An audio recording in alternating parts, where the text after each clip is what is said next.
اعوذ باللہ من الشیطان اللعین الرجیم بسم اللہ الرحمن الرحیم الحمدللہ رب العالمین والصلاة والسلام علی سید الانبیاء والمرسلین خاتم لما سبق والفاتح لمن غلق المعلن الحق بالحق بالقاسم محمد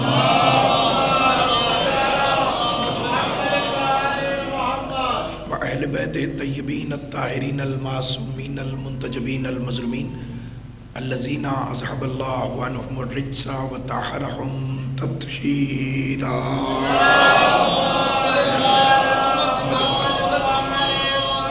سیما بقیت اللہ المنتظر امام زماننا حاضا روحی و ارواح العالمین لتراب المقدم الفدا اجل اللہ تعالی فرج الشریف وسہل اللہ تعالی مخرج الشریف ولعنت اللہ دائما باقیہ علی اعدائہم وغاصب حقوقہم ومنکری فضائلہم ومصائبہم وولایتہم وغیبتہم اجمعین اما بعد قال تبارک و تعالی فی کتابہ المبین هو الذی ارسل رسولہ بالہدی ودین الحق لیظہرہ علی الدین کلہ ولو کرہ المشرکون صلوات پر محمد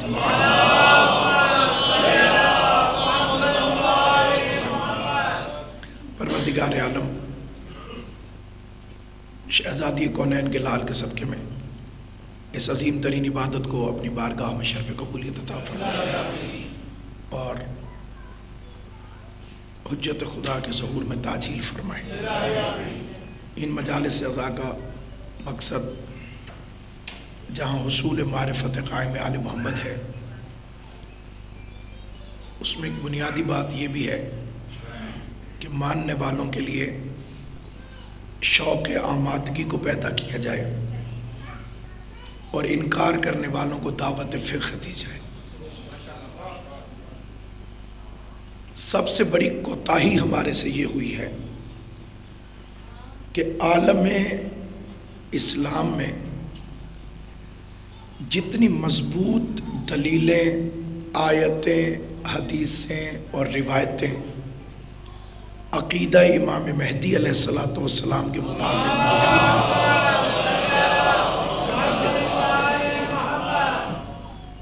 اتنی اور کسی عقیدے کے متعلق موجود نہیں ہے، اور جتنا یہ حتمی عقیدہ ہے اتنا حتمی کوئی اور عقیدہ نہیں ہے۔ آئندہ ہونے والے معاملات میں قرآن اور احادیث میں جتنی پیشین گوئیاں اس معاملے کے متعلق ہیں اتنی کسی کے متعلق نہیں۔ کوتاہی یہ ہوئی ہے کہ ہم اس عقیدے کو عوام الناس تک پہنچانے میں ناکام رہے ہیں۔ اس کی وجہ ہے ہماری خود اپنی عدم دلچسپی۔ ہم اپنے اس امام سے غافل ہیں جس کی ہم رعیت ہیں۔ ہم غاصبین حقوق امام زمان میں شمار ہوتے ہیں۔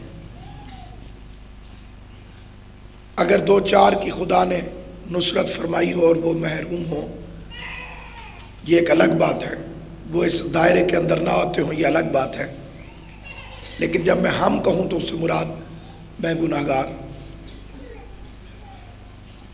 اور اس میں بنیادی وجہ یہ ہے، دیکھیے حق کے غاصبین دو طرح کے ہوتے ہیں۔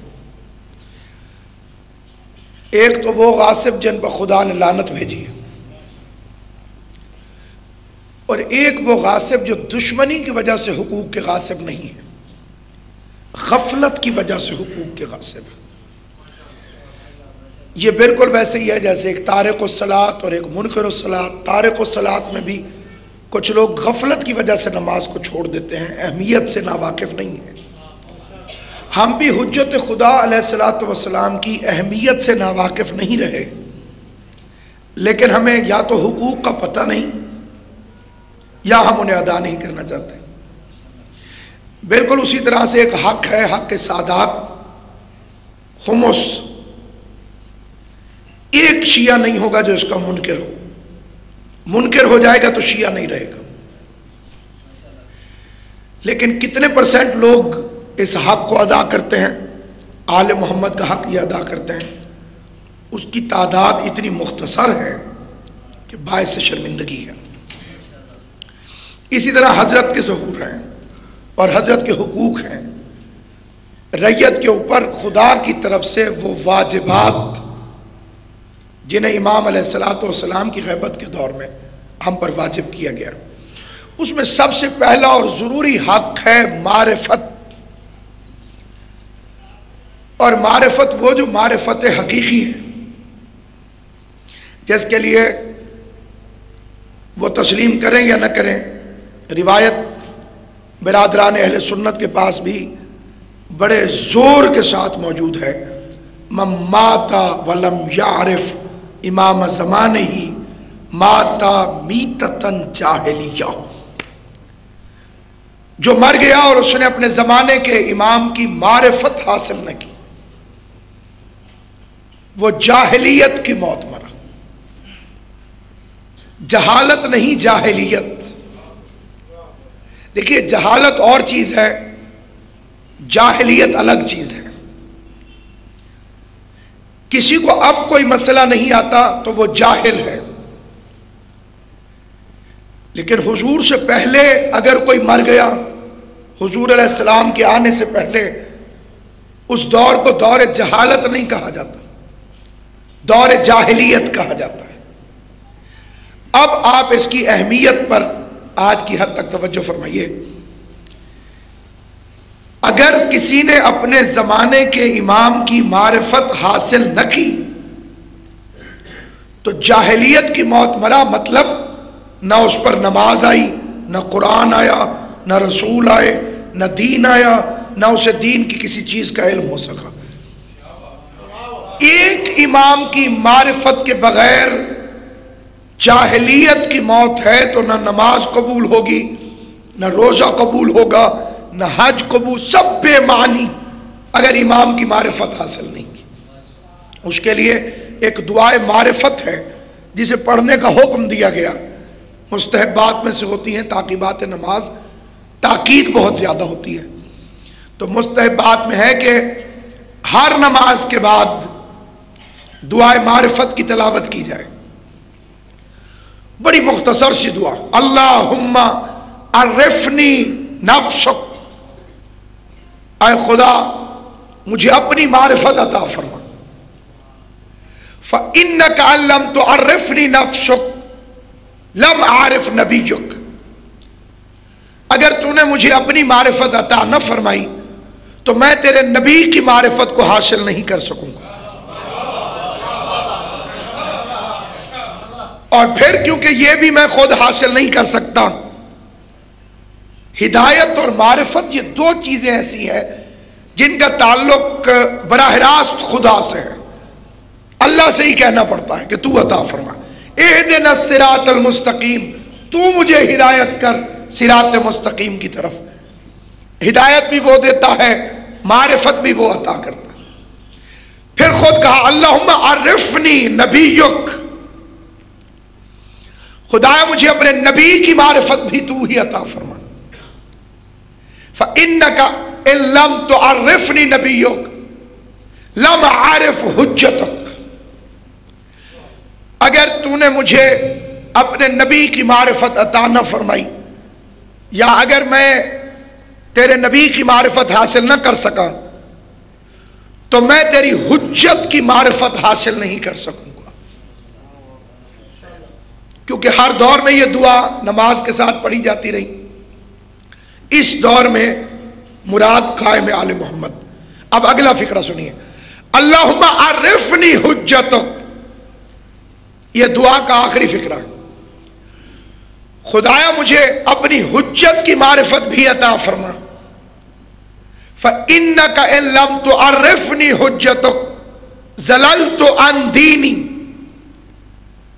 اللہ کی معرفت کا نقصان یہ ہے اگر حاصل نہ ہو سکی تو نبی کی معرفت نہیں ملے گی. اگر نبی کی معرفت حاصل نہ ہو سکی تو نقصان یہ ہوگا کہ حجت کی معرفت حاصل نہیں ہو سکے گی. لیکن اگر حجت کی معرفت حاصل نہ ہو سکی تو اب یہ نہیں ہے کہ کسی اور کی معرفت نہیں ملے گی. زللت عن دینی، میں اپنے دین سے گمراہ ہو جاؤں گا. اب آپ معرفت کی اہمیت میں دو چیزوں کو مد نظر رکھیے.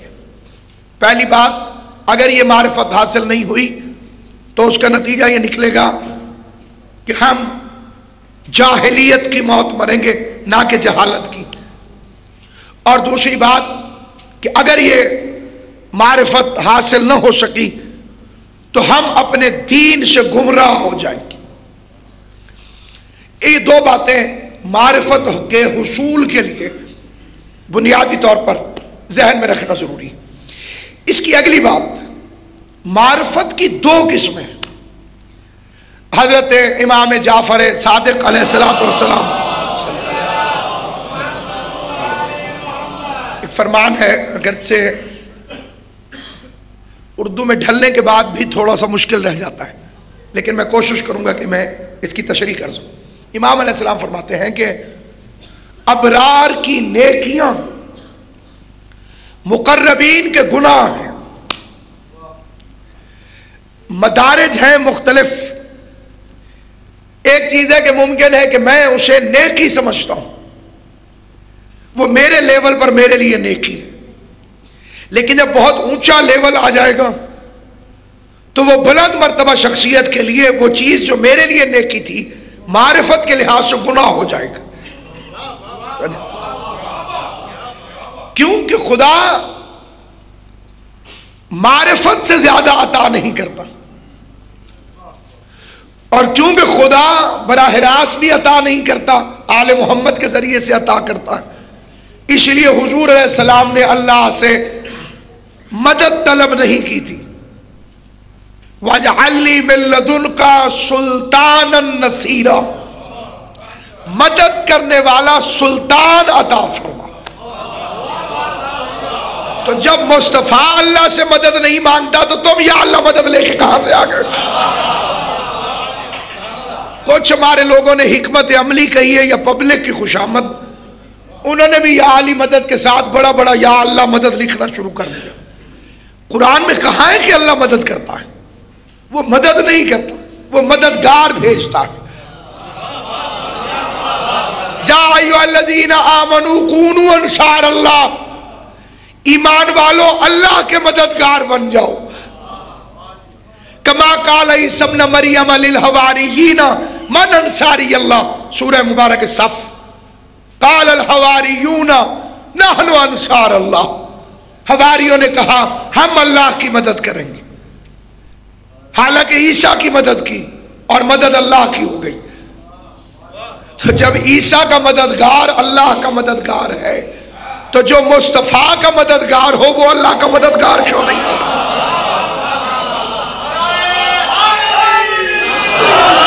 اور قبلہ اس طرح معلوم ہے کہ یا علی مدد سنت الہیہ ہے. اس لیے یا علی مدد کا منکر اللہ کا منکر ہے، اسے گویا اللہ کا انکار کیا. اور اصول فقہ کے مطابق بھی کائنات کا ہر مجتہد اس دلیل سے متفق ہو جائے گا کہ یا علی مدد واجب ہے، مستحب نہیں. ہر وہ مستحب جس کا انکار کیا جائے وہ واجب ہو جاتا ہے. لہذا جو لوگ اسے خالی مستحب سمجھتے ہیں ان کی اطلاع کے لیے عرض ہے کہ باقاعدہ انکار کیا جا رہا ہے. تو اب واجب ہے ہر موالی اور ہر حلالی پر کہ وہ سنا سنا کے یا علی مدد کرے.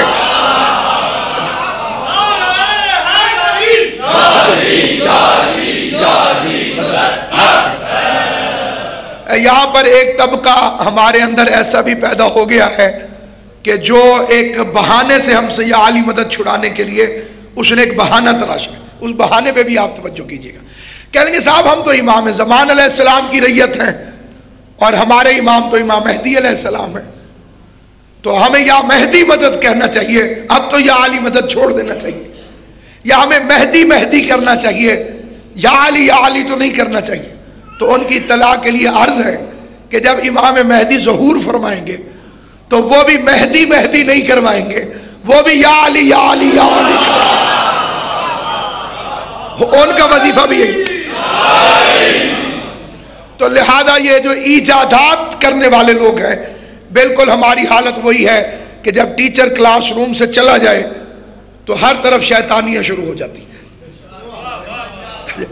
حجت خدا اگرچہ یہ کہنا بے وقوفی ہے کہ غائب ہے، نظروں سے غائب ہے، عقیدوں سے غائب نہیں، شریف لہو سے غائب نہیں، قلب مطمئن سے غائب نہیں، قلب سلیم سے غائب نہیں۔ اب سامعین گرامی، کیونکہ فتنے بھی اٹھنے ہیں اور لوگوں نے اپنی اپنی مرضی کا دین بھی بنانا ہے، وہ نہیں ہے تو وہ آ کر اپنے اپنے طریقے سے، جیسے چند دنوں کے لیے موسیٰ غائب ہوئے تو سامری نے نیا دین ایجاد کر لیا، کیونکہ یہودی حجت کی غیبت برداشت نہ کر سکے۔ 40 دن کے لیے موسیٰ غائب ہوئے اور یہودی دین سے پھر گئے، تو جو اپنے ہادی کی غیبت میں 40 دن کے اندر ہی گمراہ ہو جائے وہ فطرتاً یہودی ہوتے ہیں، اور جو 1200 سال سے انتظار کر رہے ہو وہ شیعہ نے حیدر کرار ہو، نہ جادہ بدلا، نہ ارادہ بدلا، نہ دروازہ بدلا، اسی دروازے پر بیٹھے ہوئے، اور یہ ضمانت نجات ہے۔ امام سے پوچھا گیا حضرت عیسیٰ علیہ السلام اور حضور علیہ السلام کے درمیان 571 سال کا کم از کم فاصلہ ہے، 571 سال۔ 571 سال میں اچھی صحت والے لوگ 10 پیڑھیاں گزرتی ہیں کم از کم، اس سے زیادہ گزرتی ہیں، میں نے منیمم بتایا۔ یہ اتنے سارے لاکھوں لوگ جو حضرت عیسیٰ اور رسول خدا کے زمانے کے درمیانی عرصے میں وفات پا گئے، ان کا حساب کتاب کیا ہوگا؟ نماز، روزہ، حج، زکوٰۃ سب ہمارے لیے ہی ہے، بقول اقبال کے بارک گرتی ہے تو بیچارے مسلمانوں پر۔ اتنے لمبے لمبے چوڑے چوڑے سوالات ہم سے ہوں گے، اور پھر بھی مولانا صاحبان کے نزدیک جنت مشکوک ہے۔ وہ جو 571 سال میں لوگ چلے گئے انہیں جنت کیسے ملے گی؟ تو سامعین گرامی، ان کا امتحان صرف ایک عقیدے پہ ہوگا۔ حضرت عیسیٰ جاتے جاتے ایک فکرہ کہہ کے گئے، یاتی من بعدی اسمہ احمد، میرے بعد ایک آئے گا اس کا نام احمد ہے۔ امام نے فرمایا جو حضور کا انتظار کرتے کرتے مر گیا جنت میں جائے گا۔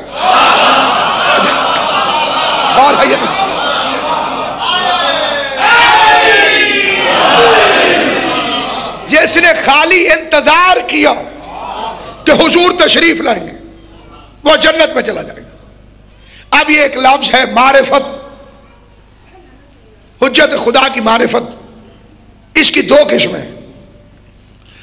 ایک ہے معرفت خاصہ، یہ خواص کے لیے، ایک ہے معرفت عامہ، یہ عوام کے لیے، اور ایک ان دونوں سے اوپر کی معرفت ہے، معرفت حقیقی، کہ ان کی حقیقت کیا ہے، وہ کوئی چاہے بھی تو نہیں پا سکتا،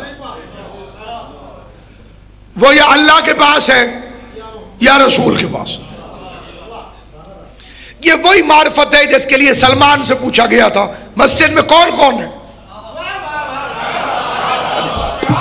سب کے نام لیے، مولا علی کا نام چھوڑ دیا، کہا ایک وہ ہے جسے میں نہیں جانتا۔ آدمی آیا تو اسی کو ڈھونڈنے لگ گیا جنہیں نہیں جانتا تھا، تو امیر نظر آئے، کہا سلمان نے جھوٹ بول دیا۔ سلمان کو بلایا تو کہا میں اب بھی قائم ہوں، وہ ہے وہ ہے وہ ہے وہ ہے وہ ہے، اور انہیں میں نہیں جانتا۔ حضور جانتے تھے، ہمیں بتانے کے لیے پوچھ لیا، سلمان دلیل پیش کرو۔ کہا بھی جو تقریر میں کہا ہے کہ علی کو یا اللہ جانتا ہے یا آپ جانتے ہیں، نہ میں اللہ ہوں نہ محمد مصطفیٰ، تو اب میں کیسے جان سکتا؟ ہم جان ہی نہیں سکتے کہ یہ کیا ہے۔ پہلی جہالت وہیں سے شروع ہوتی ہے جب یہاں سوال پیدا ہو جاتا ہے کہ ہم کیوں نہیں جان سکتے۔ ہمارے ذہن کو اتنے سورس نہیں دیے گئے کہ ہم آل محمد کو پہچان سکیں. یہ جو نام ہے یہ بھی تسکین قلب کے لیے ہے، تاکہ علامت کے طور پہ ہمیں نام بتا دیے جائیں، ورنہ اشارہ بھی نہیں ہو سکتا. اور یہ نام اس کے رکھے ہوئے ہماری سہولت کی خاطر. جب الف نہیں تھا تب بھی اللہ تھا، اور جب میم خلق نہیں ہوا تھا تو تب بھی حضور تھے، جب عین نہیں بنا تھا تو تب بھی علی تھے. اور پھر یہاں پر پبلک کلم الناس علی قدر عقولہم کہ نور سے خلق ہوئے. یہ ہمارے اہل سنت بھائیوں کا عقیدہ ہے. جو مذہب اہل بیت کا عقیدہ ہے وہ اس سے بہت آگے ہے. جبریل نور سے خلق ہوئے، وہ آگے بڑھتے تو چل رہے تھے.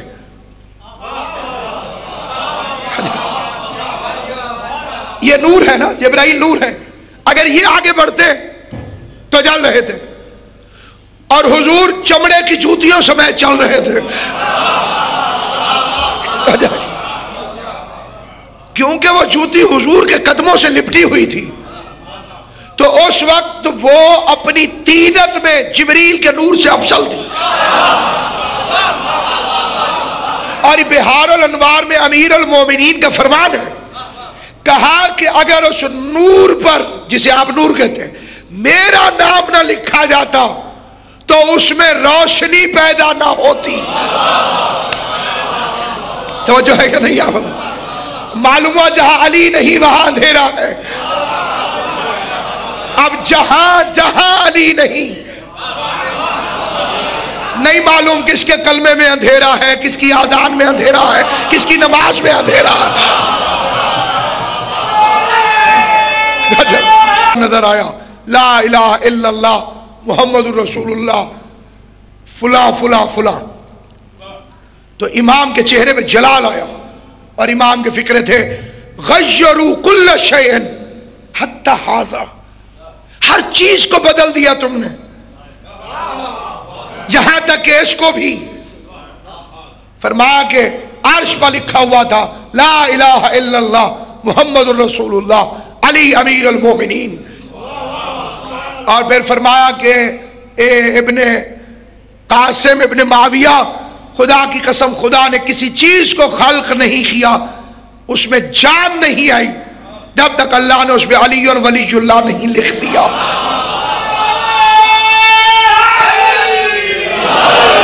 اور اب امام کے فکرے سنیے. فرمایا جو تم چاند میں کالے رنگ کا نشان دیکھتے ہو یہ میرے دادا علی کی ولایت لکھی ہوئی ہے. غور ہے یا نہیں؟ اچھا اب پبلک پریشان ہوگی یہ کیا لکھا ہوا ہے. ہمارے امام نے تو ہمیں بہت پہلے بتا دی. اب آتا ہے معرفت کا اگلا پہلو. اس میں اب ظاہر ہے کہ میں آپ حضرات سے اکثر اس اعتراف کو بیان کیا کرتا ہوں کہ میری تقریریں قطعاً پرائمری لیول کی ہوتی ہیں. اس کے اوپر کا میرا اپنا معرفت نہیں ہے تو میں کیسے، میں چھوٹے بچوں کے لیے پڑھتا ہوں، بڑوں سے دعا لے لیتا ہوں.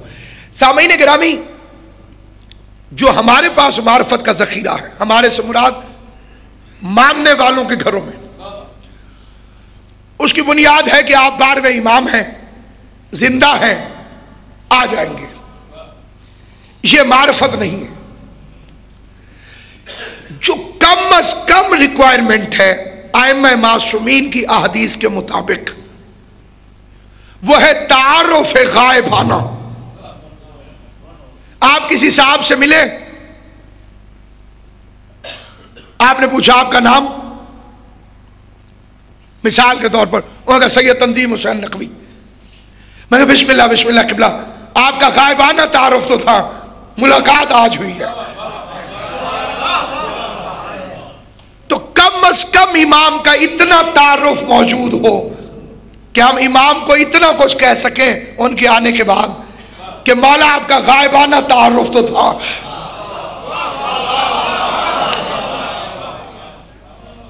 زیارت آج ہو رہی ہے اور یہ بھی حتمی روایت ہے کہ کوئی مومن نہیں ہوگا، کوئی مومن جو امام کو دیکھنے کے بعد کہے کہ میں نے نہیں دیکھا ہوا تھا. کوئی مومن نہیں. سب کہیں گے میں مل چکا تھا، میں نے دیکھا تھا، میری ملاقات ہوئی تھی. فلاں مشکل میں انہوں نے میری مدد کی تھی. آپ کو پاتا نہیں، جب آپ کو پاتا ہوں میں یا تو کھو جاتا ہوں میں یا کھو دیا جاتا ہوں میں.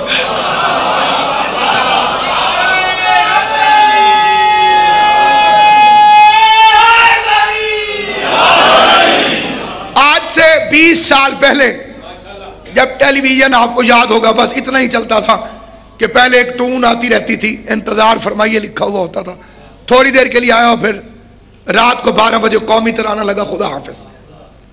باہر والوں کے لیے آسانی ہوگی، کم از کم جو یہاں کے حضرات ہیں، میں اپنی معلومات کے مطابق عجیب لگتی تھی یہ روایت کہ جب حضرت کا ظہور ہوگا ہر کوئی اپنے گھر میں بیٹھ کر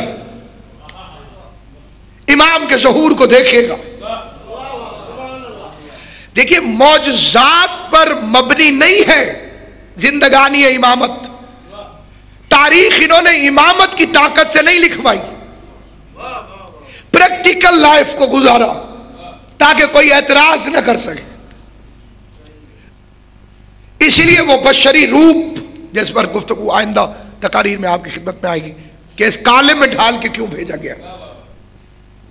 تو اب آپ میڈیا کی ترقی دیکھیے، نیوز الرٹ کا جو سسٹم چلا ہے، ایس ایم ایس کے ذریعے، ٹیلی ویژن کے ذریعے، انٹرنیٹ کے ذریعے. صادق آل محمد کی حدیث ہے، میں دیکھ رہا ہوں الناس یستمعون القول بلغتہم. مشرق میں بیٹھا ہوا آدمی مغرب میں بیٹھے ہوئے سے براہ راست اپنی زبان میں گفتگو کر رہا ہے. اس زمانے کے علماء کے لیے روایتیں بڑی مشکل تھی، علماء کے لیے بھی، عارفین کے لیے بھی نہیں، علماء کے لیے بڑی مشکل تھی، عوام کے لیے بڑی مشکل تھی کہ یہ کیسے ہو سکتا ہے، یہ کیسے ممکن ہے، یہ کیوں کر ہو سکتا ہے. اسی لیے اکثریت روایات کی اب بھی موجود ہے جس کے اندر ایسی ایسی باتیں ہیں جسے سننے کے بعد انسان حیران ہو جائے کہ یہ کیسے ہوگا. مردے کے زندہ ہو جانے کے احکام یہ صرف ہماری فقہ کے اندر موجود ہے. اگر کوئی مر جائے اور پھر زندہ ہو جائے اس کے احکام ہماری فقہ کے اندر، لیکن آپ نے توضیح المسائل میں نہیں پڑھے ہوں گے، تحفۃ العوام میں نہیں پڑھے ہوں گے، رسالہ عملیہ میں نہیں لکھے جاتے، بیسک بکس کے اندر موجود ہیں کیونکہ پبلک کی ضرورت نہیں آئی ابھی تک کہ ایسا ہوگا. لکھا ہوا ہے تو ہوگا. آپ کسی صاحب کے گھر نماز پڑھ رہے ہیں، آپ نے ان کی اجازت سے نماز پڑھنی ہے، اجازت کے بغیر نہیں پڑھ سکتے.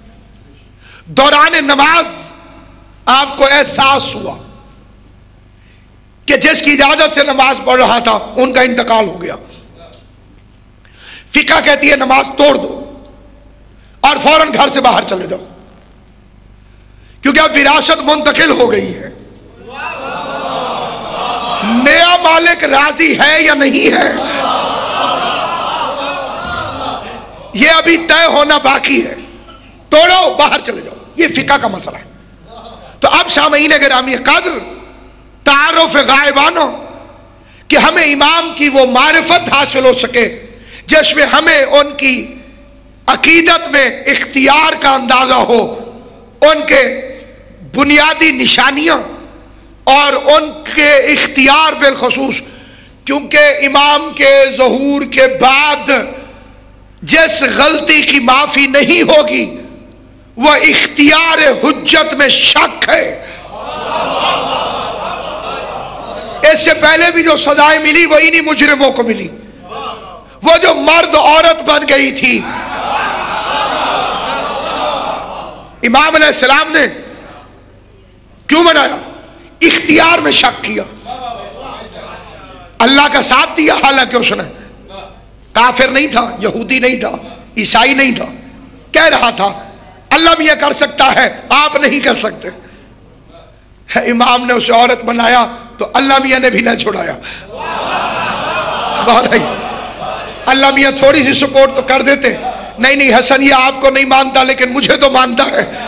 تو اللہ نے اس کی سپورٹ نہ کر کے بتایا کہ جو 14 سے مخلص نہیں اسے اللہ کی محبت بھی کوئی فائدہ نہیں دے گی.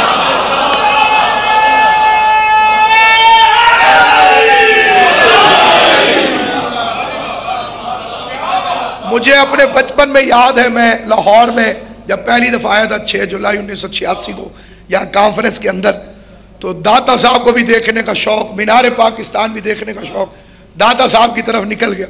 بھوک لگی ہوئی تھی، اس سامنے دیگیں تیار تھی، تو میں نے کہا داتا ہیں تو بانٹتے ہوں گے، میں نے یوں ہاتھ کر دیا، میں نے کہا مجھے بھی دو۔ اس نے کہا ٹھہرو، ابھی کوئی آئے گا وہ خریدے گا۔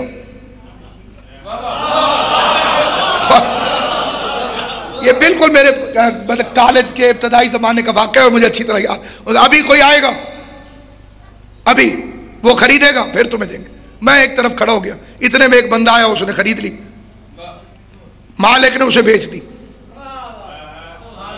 اس نے مجھے کہا اس سے مانگو۔ یہی فلسفہ ہے سارا خدا کی عطاؤں کا۔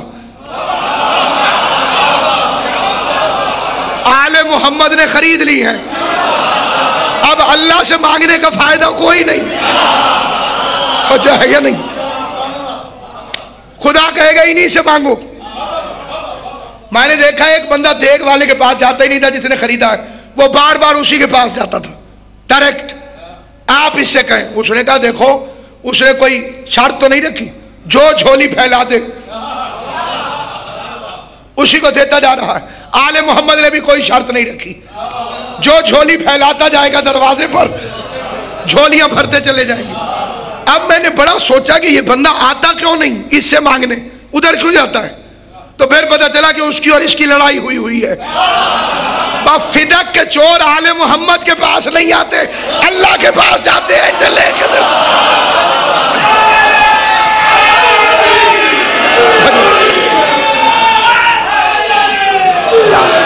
علی بھائی کیونکہ یہ ڈیفالٹر ہے، اس لیے اللہ ہی اللہ، ادھر نہیں آتے۔ اور وہ معرفت اس کے اندر سب سے پہلا تعارف، خدا کی قسم اس سے کامل تعارف نہیں ہو سکتا، حجت خدا کا ایک ایک فقرہ قلم نور سے عرش کے ماتھے پہ لکھنے کے قابل ہے۔ شیخ توسی علیہ رحمہ ہمارے مذہب کے بڑے جلیل القدر اور عارف عالم دین، کتب اربع ہماری جو بیسک بکس ہیں ان میں سے 2 کے لکھنے والے ہیں۔ ان کا درود توسی نہایت مشہور اور معروف ہے، ہر معصوم پر انہوں نے درود لکھا، اور جب حضرت کے درود پر آئے تو اس میں امام کا تعارف غائبانہ کروا دیا۔ والصلاۃ والسلام، یہ صلاۃ سلام امام زین العابدین نے صحیفہ کاملہ میں امیر المومنین کے صحیفہ کاملہ کے اندر امام زین العابدین نے امیر المومنین کے شیعوں پر بھی درود بھیجا ہے۔ جو صاحبان ولایت امیر المومنین ہے وہ امام کی نگاہ میں درود کے لائق ہے، اور یہاں درود بھیجا جا رہا ہے اللہم صلی وسلم علی صاحب دعوت النبویہ، اے خدا اس پر درود بھیج قائم آل محمد پر، کون؟ جس کی دعوت حضور جیسی دعوت ہے۔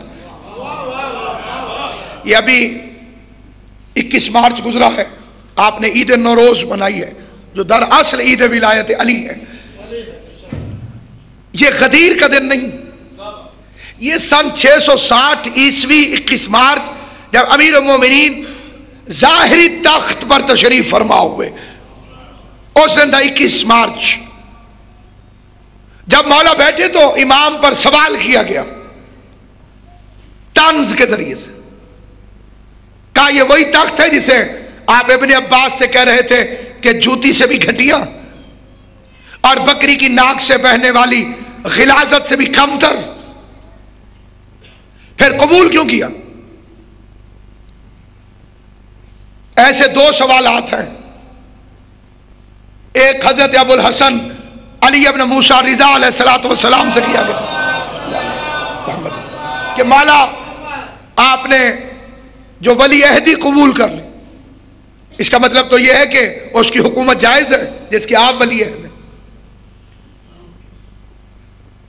جو فوراً جواب دے دے وہ نبی نہیں ہوتا، جو فوراً جواب دے دے وہ امام ہوتا ہے،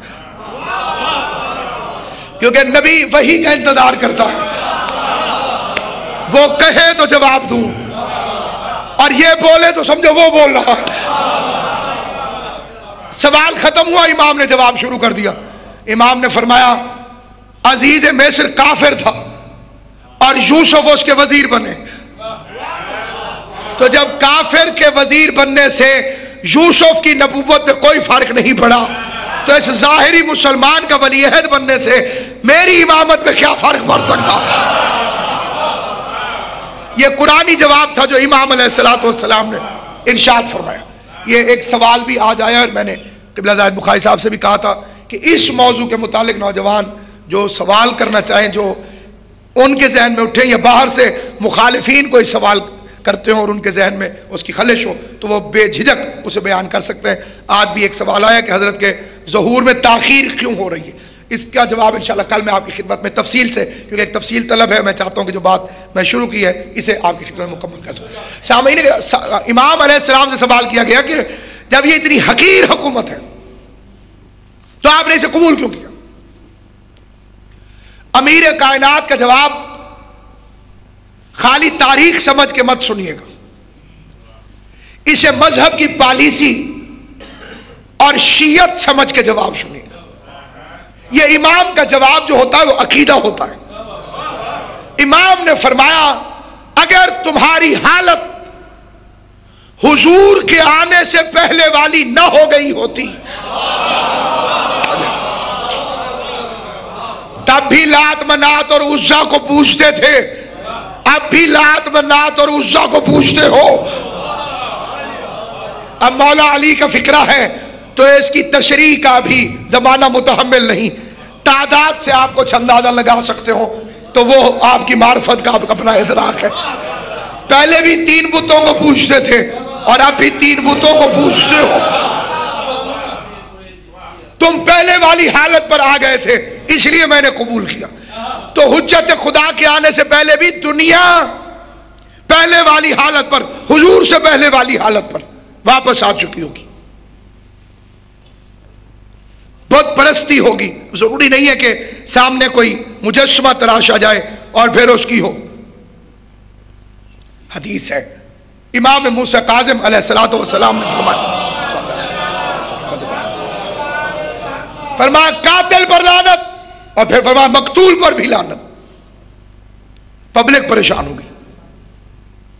فرمایا مولا ایک حق پہ ہوتا ہے، ایک باطل ہوتا ہے، ایک ظالم ہوتا ہے، ایک مظلوم ہوتا ہے۔ امام نے فرمایا قاتل بھی جہنم میں جائے گا اور مقتول بھی جہنم میں جائے گا۔ کافی دیر امام خاموش رہے اور پبلک حیرانی کے سمندر میں غوطہ زن رہی۔ اب ایک بندے سے رہا نہیں، مجمع آدھے سے زیادہ کھڑا ہو گیا، مولا اس فرمان کی تشریح فرمائیے، ہمارے دل ڈوبے جا رہے ہیں، قاتل اور مقتول دونوں پہ لعنت کیوں؟ کہ دیکھو جو علی کے خلاف بولے وہ قاتل ہے اور جو تسلیم کر جائے وہ مقتول ہے۔ اس نے تو ایک جھوٹ بولا مولا علی کے خلاف، مولا علی کی شان کے خلاف، مولا علی کی ولایت کے خلاف، تو وہ قاتل ہے، اور جس نے اس کی بات کو سچ سمجھ کر یقین کر لیا وہ مقتول ہے۔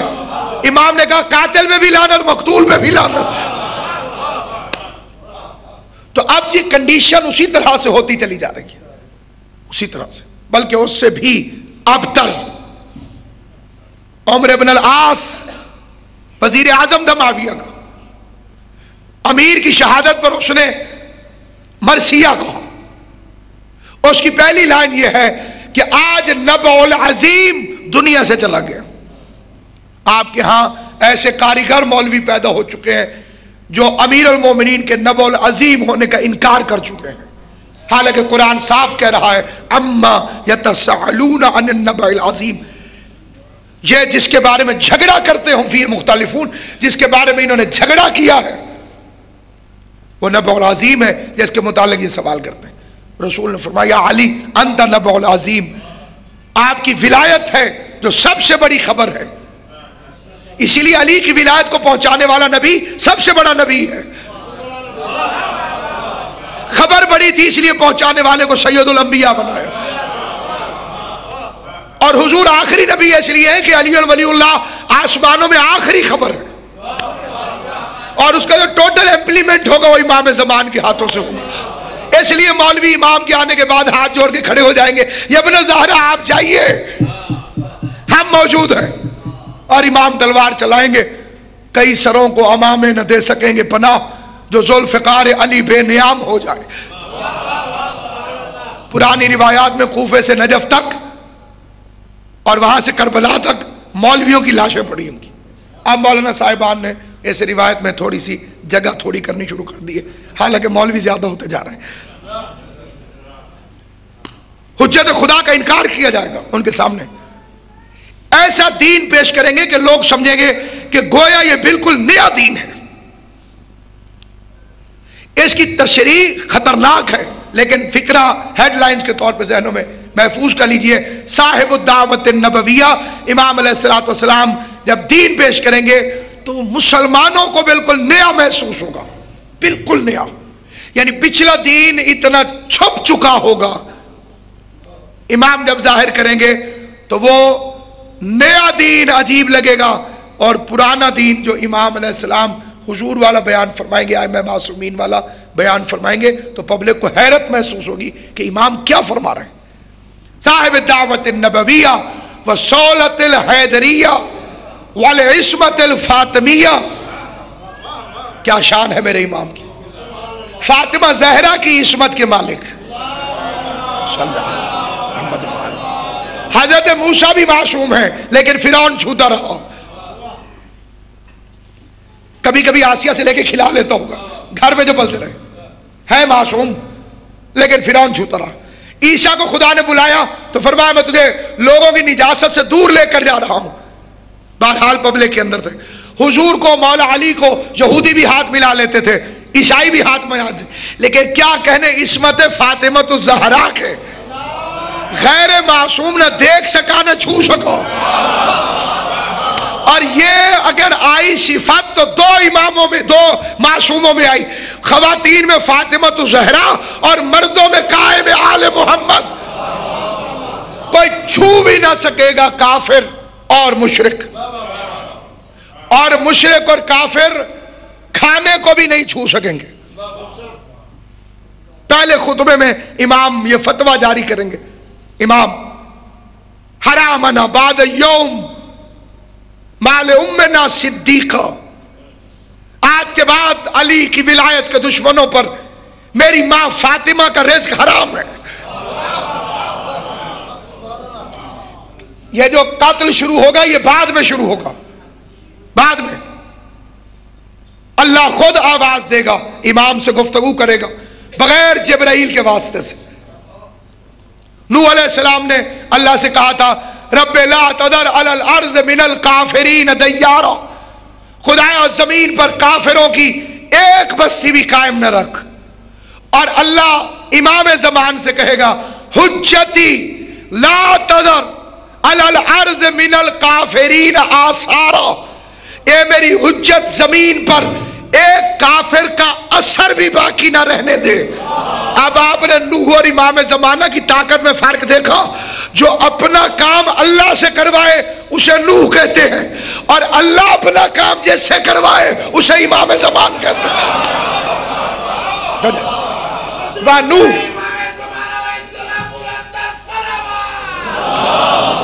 صلی اللہ محمد محمد۔ اور ایک معاشرتی حالات پر میری کوشش ہوگی کہ کسی ایک مجلس میں مکمل وہ علامات تذکرہ کی جائیں کہ جو معاشرے کے اندر خطرناک بھی ہیں، اور ائمہ معصومین نے انہیں بیان بھی فرمایا کہ حضرت کے ظہور سے پہلے ایسا ہوگا، اس طرح کا ہوگا، کیونکہ امام علیہ السلام کا ظہور انسانیت کے لیے تسکین بھی ہے اور ناگزیر بھی۔ اس کی ساری پلاننگ ختم ہو جائے اگر امام زمانہ نہیں ہے۔ آدم سے لے کے آج تک اور آج سے لے کے قیامت تک پوری کائنات بنانا بیکار ہے اگر امام مہدی نہیں ہے۔ اگر وہ عادل سے دنیا کو پر کرنے والا نہیں ہے تو پھر شیطان کا دعویٰ ٹھیک ہے کہ یہ خون بہائے گا۔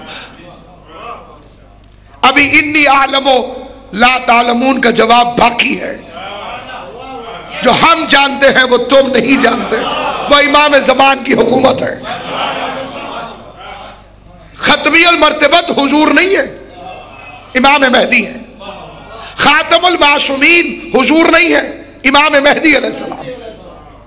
یہ فکروں کو چرایا گیا ہے.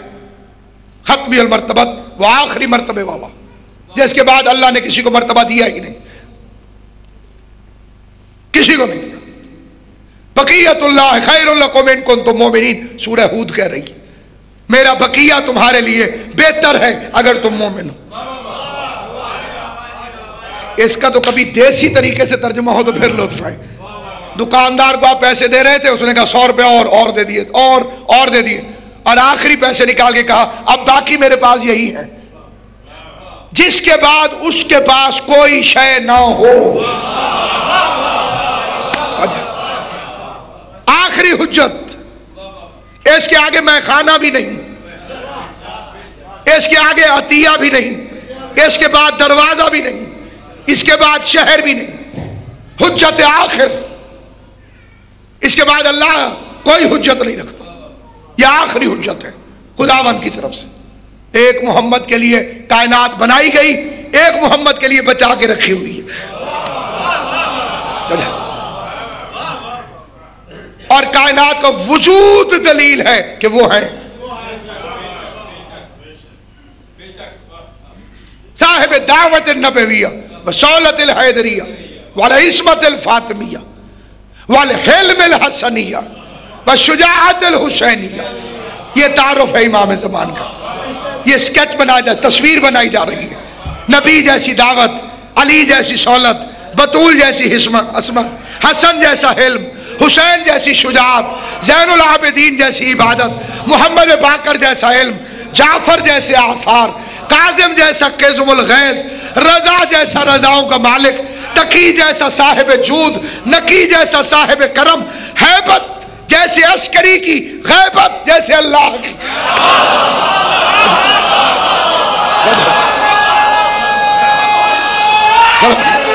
جعفر نہایت بالخصوص سادات عظام تشریف فرمائیں، ان کی دعا کا میں ملتجی ہوں اس مقام. والحیبت العسکریہ والغیبت الالہیہ. یہ تو نجف سے پڑھ کے مولوی آتا اور کہتا ہے میرے جیسے. یہ نجف کے اندر سے بھی نکل کر آئے جسے اللہ کہے کہ میرے جیسا. کوئی مولوی اس جیسا کیسے ہو سکتا؟ غیبت الالہیہ، حیبت ایسی ہے جیسے امام حسن عسکری کی، غیبت ویسے ہے جیسے اللہ کی. کیونکہ خدا کی ہر صفت مظہر مانگتی ہے. خدا آپ کو سلامت ہو. ہر صفت مظہر مانگتی ہے. کریم ہے کیسے پتہ چلے؟ اس نے آل محمد کو بنایا. ان کے کرم کو دیکھو مجھے کریم مانو، ان کے رحم کو دیکھو مجھے رحیم مانو. تب کیسے پتہ چلے کہ وہ غائب کیسا ہے؟ تو اس نے حجت خدا کو بھیجا کہ میری اس صفت کا مظہر ہے قائم آل محمد، جس کے آنے کا مقصد ہے تبلیغ ولایت علی ابن ابی طالب. اب جو بے وقوف سمجھتے ہیں کہ مولا علی سے بھی امام زمانہ کی شان بڑی ہے، ان جاہلوں سے پوچھو کہ مبلغ بڑا ہوتا ہے یا جس کی تبلیغ کرنے آئے وہ بڑا ہوتا ہے؟ امام زمانہ جیسے علی کی ولایت کو نافذ کرنے کے لیے آئیں گے تو وہ خدمت گزار بن کر آئیں گے.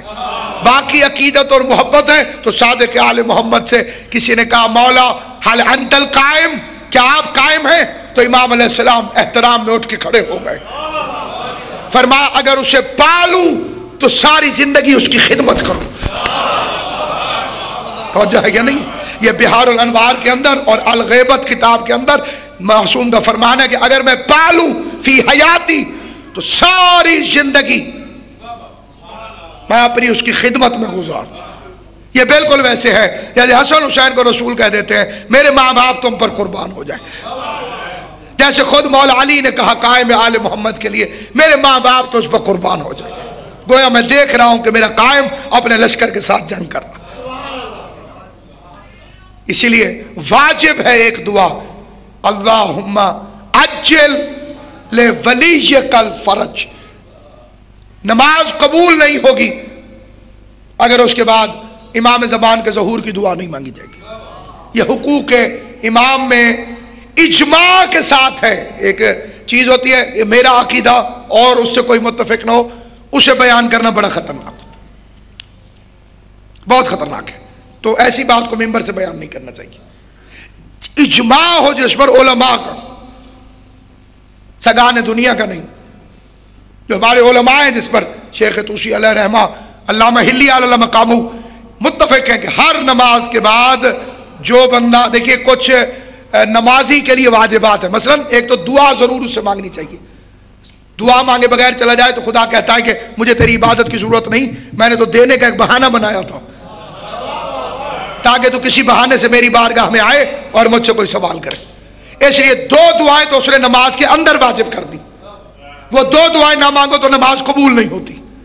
پہلی دعا ہے اہدنا الصراط المستقیم، صراط مستقیم پہ قائم رکھ. دوسری دعا ہے اللہم صلی علی محمد و آل محمد. یہ دو دعائیں ہیں اور دونوں واجب.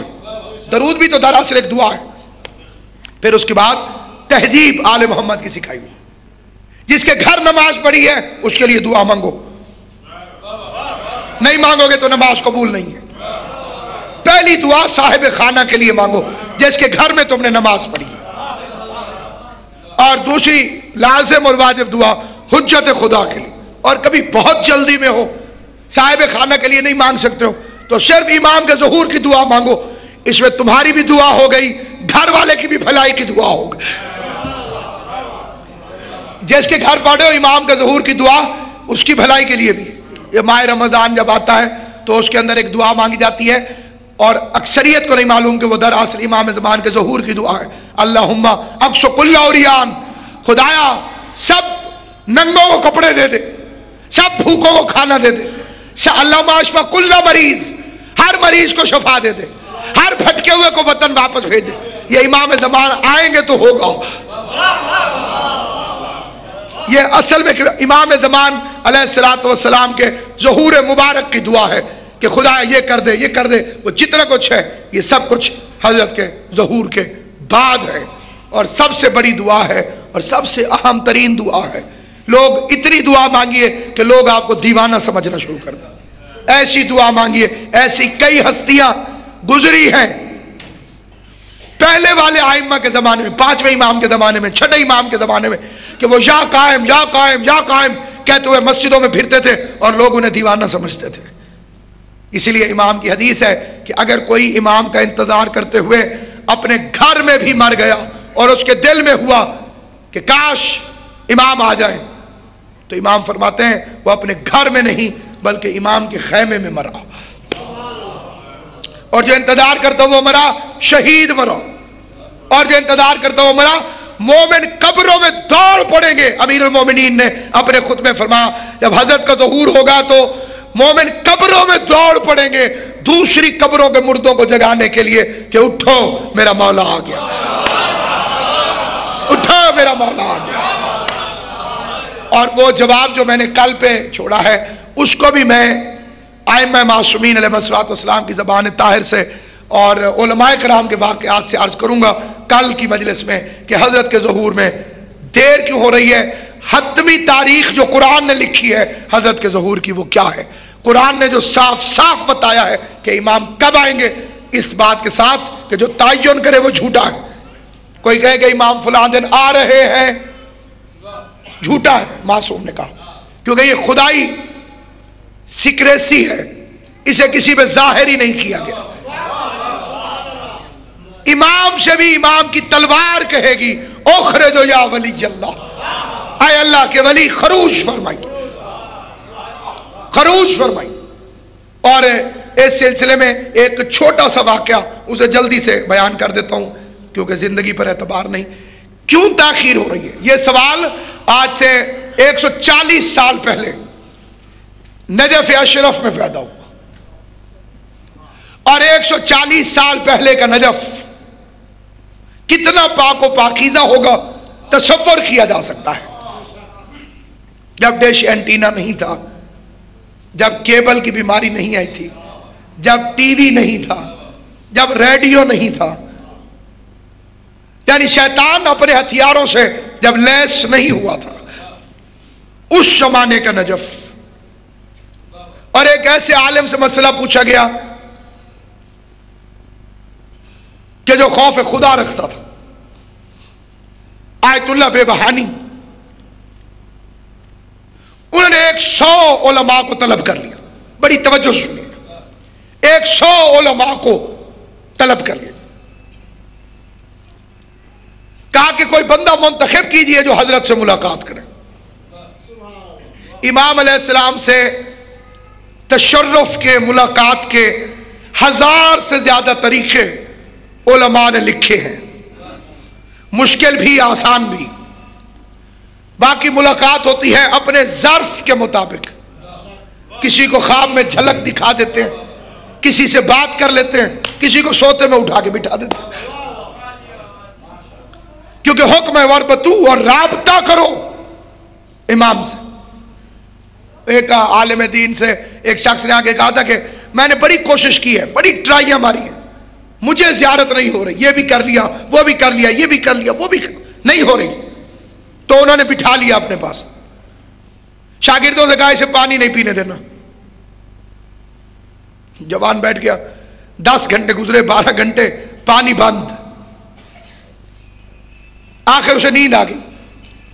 پیاس سے پھر بڑبڑا کے اٹھا تو انہوں نے پوچھا عالم دین نے خواب میں کیا دیکھا؟ کہا پانی پی رہا تھا. آپ دیکھیے ہر عمر کے خواب مختلف ہوتے ہیں. اڑ جانے والا خواب بچپن میں ہی کیوں نظر آتا ہے؟ جن، پریاں، جنات، کوئی میرے پیچھے آ رہا تھا، میں اڑ گیا اوپر. کیوں ایسا کیوں ہوتا ہے؟ اس لیے کہ آپ کے ذہن اور تصورات میں یہی چیزیں ہوتی ہیں. اڑنا، ٹیلی ویژن دیکھنا، کارٹون دیکھنا، تو جو وہاں ہو رہا ہوتا ہے وہ ذہن کے اندر نقش ہو رہا ہوتا ہے. کئی دفعہ میں نے، آپ نے بھی یہ خواب دیکھا ہوگا، پانی پی رہا ہو.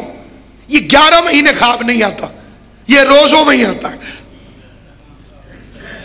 غلطی سے پانی پی لیا تو جو ہے نہیں. آپ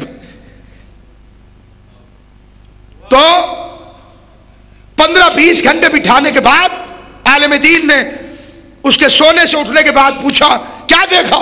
کہا پانی. کہا کیونکہ تمہیں پانی سے سچی محبت ہو گئی تھی، اس لیے وہ تجھے خواب میں نظر آ رہا تھا. امام سے پانی جتنی محبت کر لے، سوئے گا تو امام نظر آئیں گے، اٹھے گا تو امام نظر آئیں گے. ایک صلوات پڑھ لیجیے محمد و آل محمد صلی اللہ علیہ محمد. بار دیگر بآواز بلند صلوات پڑھ لیں محمد و آل. انشاءاللہ کل ٹھیک 8:30 بجے میں آپ کی خدمت میں ممبر پر حاضر ہو جاؤں گا. آج تھوڑی سی تاخیر ہو گئی، اس کی معذرت چاہتا ہوں اور یہ بات مکمل کرتا ہوں بڑی جلدی. 100 آدمیوں کا اجتماع بلا لیا گیا کہ امام کے آنے میں تاخیر کیوں ہو رہی. بالکل وہی سوال جو نوجوان نے ابھی کیا، ان سے سوال کیا گیا. ان 100 آدمیوں نے آپس میں سے متقی چنا. آج کل تو چننا بہت مشکل ہے. 100 آدمیوں میں سے 99 کسی پر متفق نہیں ہوتے. ہر کوئی کہتا ہے میں. 99 آدمی ایک آدمی کے تقوی پر متفق ہو گئے. 99 آدمی. 140 سال پہلے کا نجف، اس میں پرہیزگار علماء کا اجتماع اور ساروں کا ایک پر متفق ہو جانا کہ یہ ہم سے سینئر ہے، زیادہ متقی ہے، زیادہ پرہیزگار. اسے کہا گیا امام سے رابطہ کرو اور پتہ کرو مولا خالی 313 چاہیے اور آپ نہیں آ رہے. ان روایات پر بھی آپ کی خدمت میں انشاءاللہ بشارت زندگی عرض کروں گا. 313 خالی 313. اس پر ہمارے کئی حضرات جب غصے میں آتے ہیں تو وہ کہتے ہیں ایک ایک مجلس میں 10-10 ہزار آدمی ہوتے ہیں، 313 اکٹھے نہیں ہو رہے. بولے 313 ابھی کیوں نہیں آ رہے؟ بولو انہوں نے 3 دن روزے رکھے، سورہ مزمل کا عمل کیا. یہ وہی عمل ہے کہ جو ملاقات با امام زمان نامی کتاب کے اندر آغا حسن ابتہی نے تحریر فرما دیا. انہوں نے وہ عمل کیا. 3 دن جاگنا تھا، مسلسل دن رات. اور وہ عابد شب زندہ دار مشہور تھا کہ ایک ایک مہینہ ہی نہیں سوتے، عبادت کرتے رہتے ہیں. غذا مختصر، ہر وقت وضو. غسل، پاکیزگی، طیبی، طہارت. کبھی نہ سونے والا 3 دن کے چلے میں تیسرے دن سو گیا.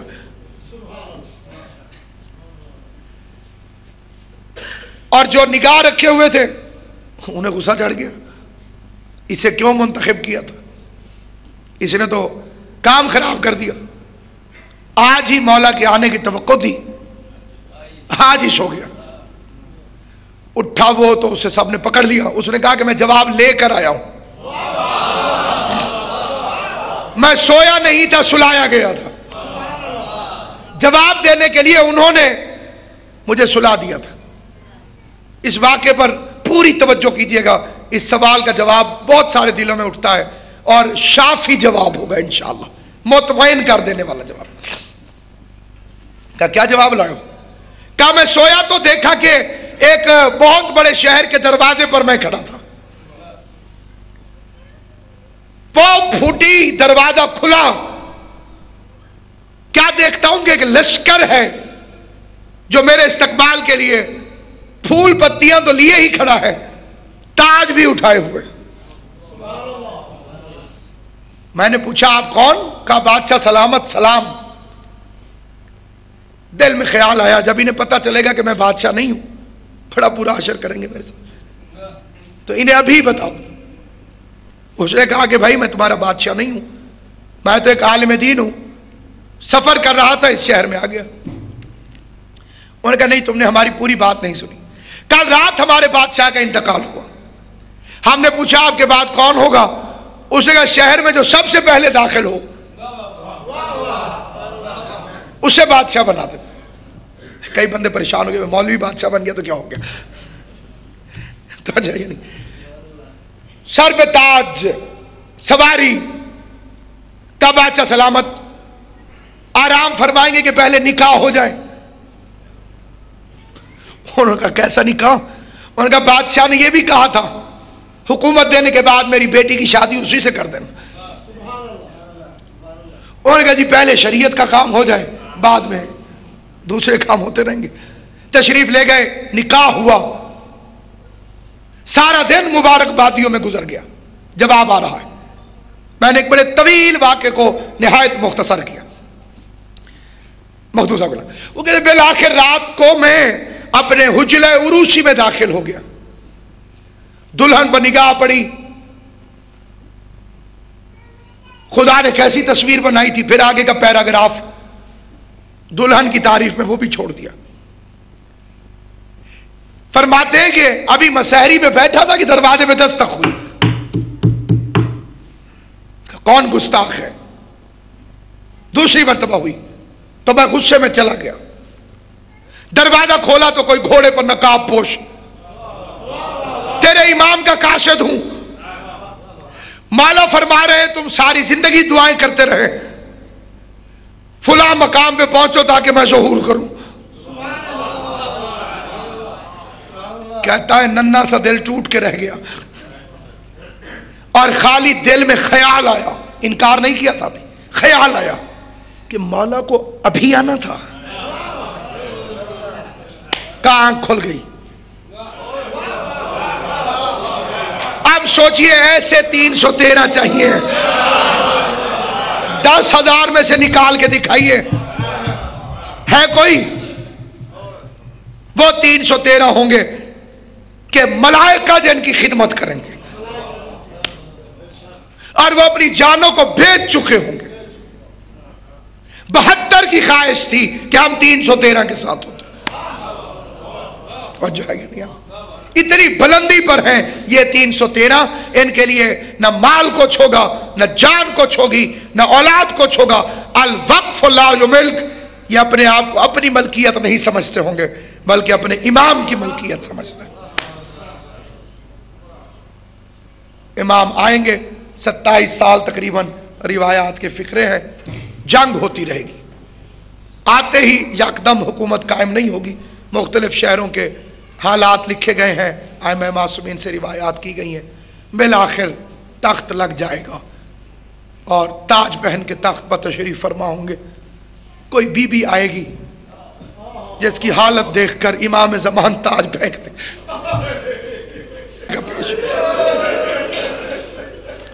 اور علماء لکھتے ہیں ایک درد بھری چیخ دروازے سے آئے گی جس میں کہا جائے گا مہدی میں دنیا کی عدالتوں سے خالی لوٹائی گئی.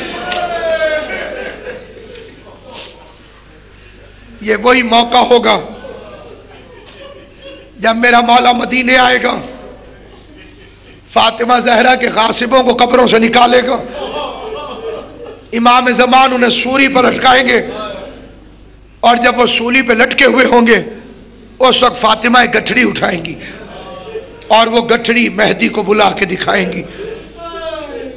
نہیں معلوم اس وقت کیا عالم ہوگا امام زمان کا، جو خون کے آنسو پردے میں بیٹھ کے رو رہے ہیں. جب وہ سامنے گٹھڑی آئے گی تو امام زمانہ اسے کھولیں گے تو اس کے اندر دروازے کی جلی ہوئی لکڑیاں موجود ہوں گی.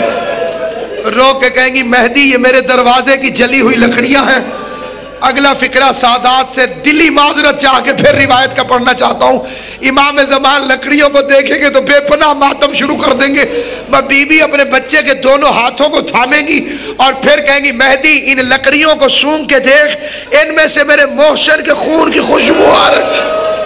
میں دروازے میں کھڑی ہو کے تڑپتی رہی اور یہ ظالم میرے دروازے کو دھکے دیتے ہوئے میرے گھر کے اندر. پہلا انصاف، حجت خدا، پہلا مقدمہ سیدۃ النساء العالمین کا سماعت. خدایا جب بی بی اپنا مقدمہ پیش کرے تو بی بی کے دشمنوں پہ ہماری لعنت کو بھی شمار کر، اتنی لعنت جتنے عدد تیرے علم کے اندر موجود ہے. ان مجلسوں کو قبول فرما، ہمیں امام زمان کی معرفت نصیب فرما، ہمیں وہ موضوعات پڑھنے کی توفیق عطا کر، سننے کی توفیق عطا کر جس پہ حجت خدا کی خوشنودی حاصل ہو سکے، شہزادی کونین کی خوشنودی حاصل ہو سکے. بیماروں کو صحت کاملہ و عاجلہ عطا فرما. بالخصوص زاہد بخاری صاحب کی والدہ ماجدہ کو شہزادی کونین کے صدقے میں صحت کاملہ و عاجلہ، ان کے گھر کو آباد و شاد رکھ. حاضرین مجلس کی دعاؤں کو قبول فرما. حاضرین میں جو بیمار ہیں یا روئے زمین پر جہاں کہیں بھی مولا کا انتظار کرنے والے، امیر المومنین کی ولایت کا اقرار کرنے والے، اگر کوئی بیمار ہے تو اسے صحت کاملہ و عاجلہ، کوئی مقروض ہے تو اس کے قرض کو ادا فرما، کوئی پریشان ہے تو اس کی پریشانی کو دور فرما، کوئی حاجت مند ہے تو اس کی حاجت کو پورا فرما.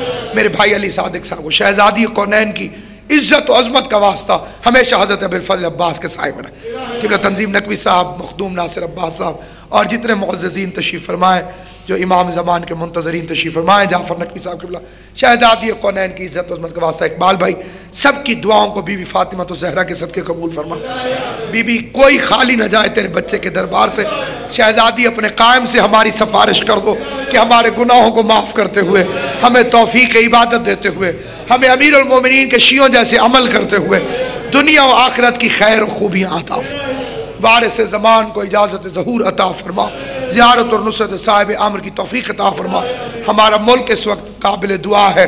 خدایا حجت خدا کے ذریعے سے امن و امان قائم فرما اور دہشت گردوں کے ناپاک پلید اور نجس وجود سے پاکستان کی سرزمین کو پاک فرما. آل محمد کا واسطہ حسین کے دوستوں کی نسلوں میں سرداری عطا فرما. حسین کے دشمنوں کو نیست و نابود فرما. آل محمد کے دوستوں کی معرفت و عرفان میں اضافہ فرما.